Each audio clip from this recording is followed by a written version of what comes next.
welcome back. So we left off after Genesis 12, and now we're on 13. So it's called Abram and Lot Separate. Abram went up from Egypt to the Negev, he, his wife, and all he had, and Lot with him.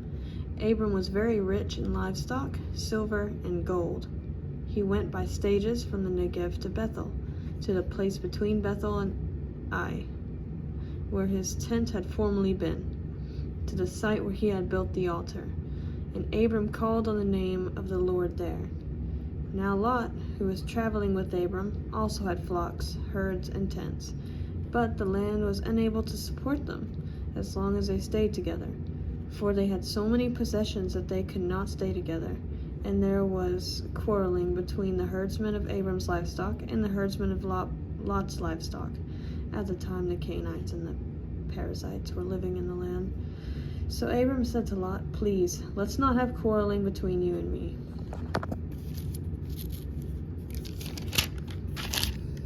Or between your herdsmen and my herdsmen, since we are relatives."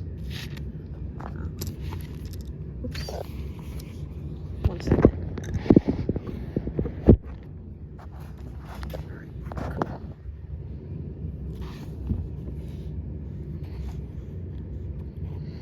Isn't the whole land before you? Separate from me. If you go to the left, I will go to the right. If you go to the right, I will go to the left. Lot looked out and saw that the entire plain of the Jordan as far as Zoar was well watered everywhere, like the Lord's garden and the land of Egypt. This was before the Lord destroyed Sodom and Gomorrah. So Lot chose the entire plain of the Jordan for himself. Then Lot journeyed eastward, and they separated from each other. Abram lived in the land of Canaan, but Lot lived in the cities on the plain and set up his tent near Sodom. Now the men of Sodom were evil, sinning immensely against the Lord. After Lot had separated from him, the Lord said to Abram, "Look from the place where you are. Look north and south, east and west, for I will give you and your offspring forever all the land that you see. I will make your offspring like the dust of the earth, so that if anyone could count the dust of the earth, then your offspring could be counted.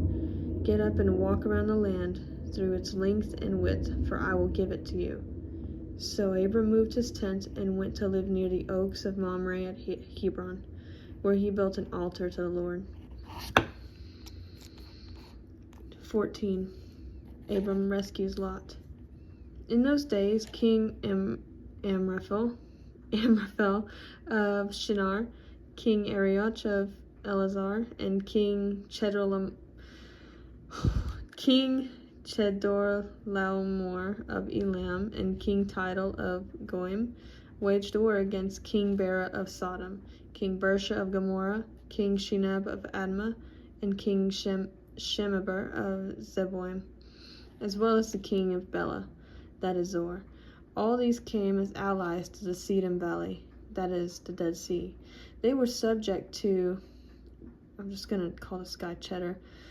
They were subject to Cheddar for 12 years, but in the 13th year they rebelled. In the 14th year, Cheddar and the kings who were with him came and defeated the Rephaim in Ashtaro, Karnaim, the Zuzim in Ham, the Emim in Shaveh Kiriathaim, and the Horites in the mountains of Seir, as far as El Paran and the wilderness. Then they came back to invade Mishpat, that is Kadesh, and they defeated the whole territory of the Amalekites, as well as the Amorites who lived in Hazazon Tamar. Then the king of Sodom, the king of Gomorrah, the king of Admah, the king of Zeboim, and the king of Bela, that is Zoar, went out and lined up for battle in the Sedom Valley against King Cheddar of Elam, King Tidal of Goim, King Amraphel of Shinar, and King Arioch of Elazar, 4 kings against 5.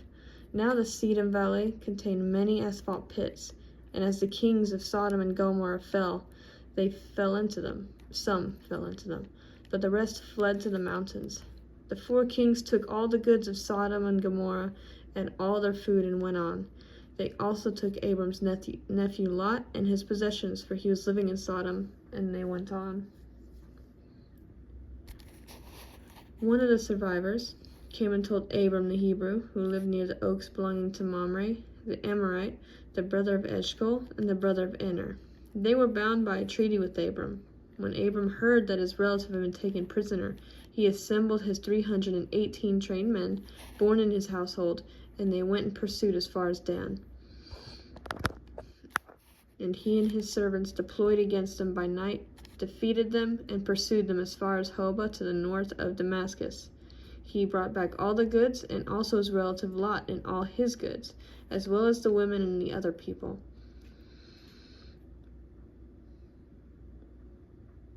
Melchizedek's blessing. After Abram returned from defeating Cheddar and the kings who were with him, the king of Sodom went out to meet him in the Shaveh Valley, that is the King's Valley. Melchizedek, king of Salem, brought out bread and wine. He was a priest to God Most High. He blessed him and said, Abram is blessed by God Most High, creator of heaven and earth, and blessed be God Most High, who has handed over your enemies to you. And Abram gave him a tenth of everything. Then the king of Sodom said to Abram, Give me the people, but take the possessions for yourself. But Abram said to the king of Sodom, I have raised my hand in an oath to the Lord, God Most High, creator of heaven